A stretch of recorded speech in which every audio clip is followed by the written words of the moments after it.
दावगा film production हान्जाजों दिहुननो आखायाव लानाय सनितपुरनि जारिमिन सुंद' सावथुननि सेबखांनायखौ दिनैनिफ्राय जागायबाय।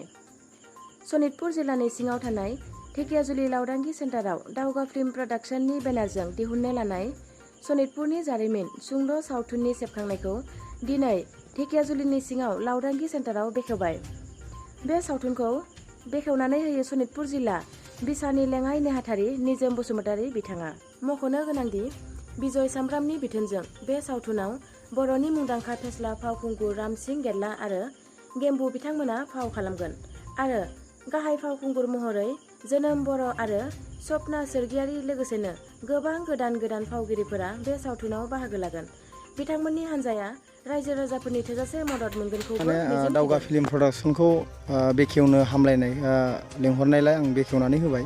दा मोजाङै मोजां बेखेवनायाव हाबाफारिया जोबना थांबाय आरो दायो बेखेवनायजों लोगोसे शुटबो लाबाय दङ। शुटखौबो जागायबाय। ओमफ्राय दा गोबां माने गोदान आर्टिस्टबो फैदों आरो गोदान आर्टिस्टआ दा शुट लाबाय दङ। नोंथांमोना फारियै नायलांनो देखायलांनो हागोन।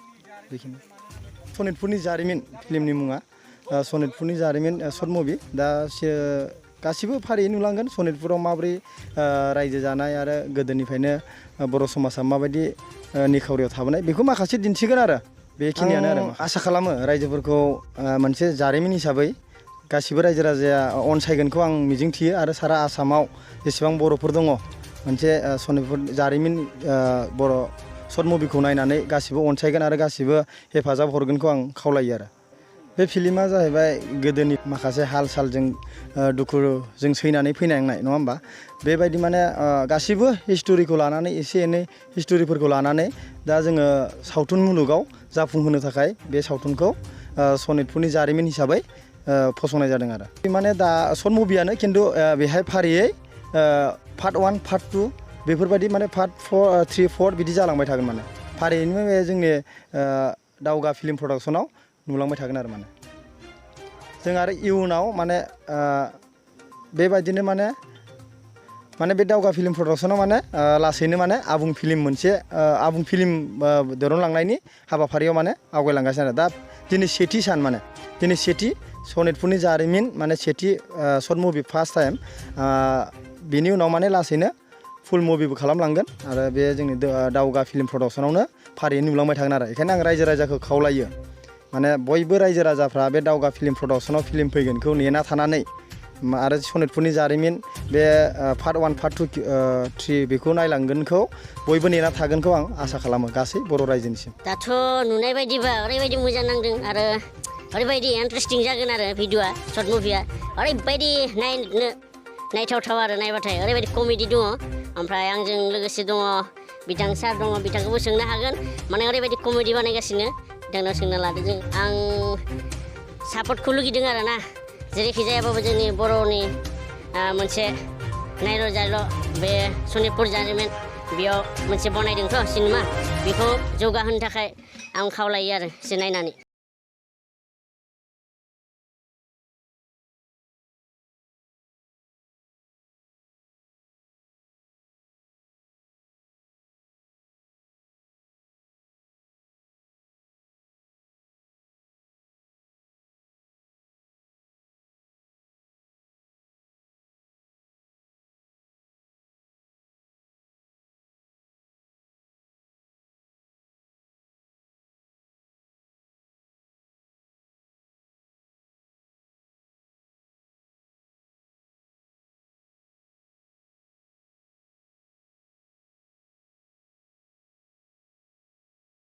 शर्ट मुभियाव आं गावखौनो गाहाय फावखुंग्रि महरै बाहागो लानो मोननानै आं बिराद गोजोननाय मोनदों आरो आङो बे सनितपुरनि जारिमिन शर्ट मुभि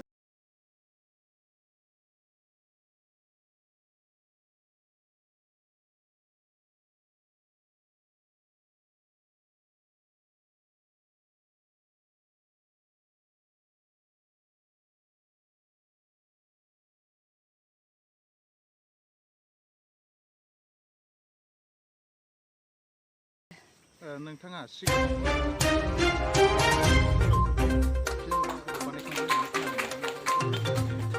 आं बानायदों सिगां आङो फार्स्ट एलबाम बानायदों।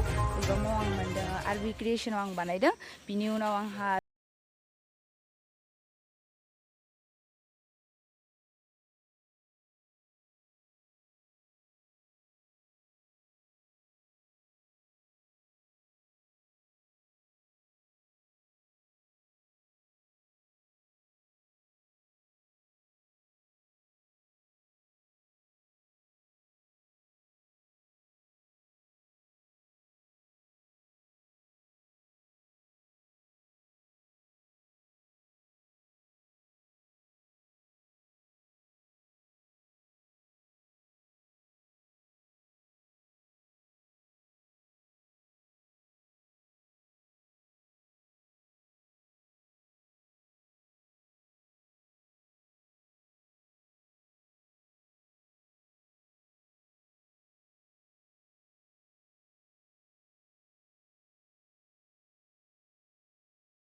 गोजोन्थों।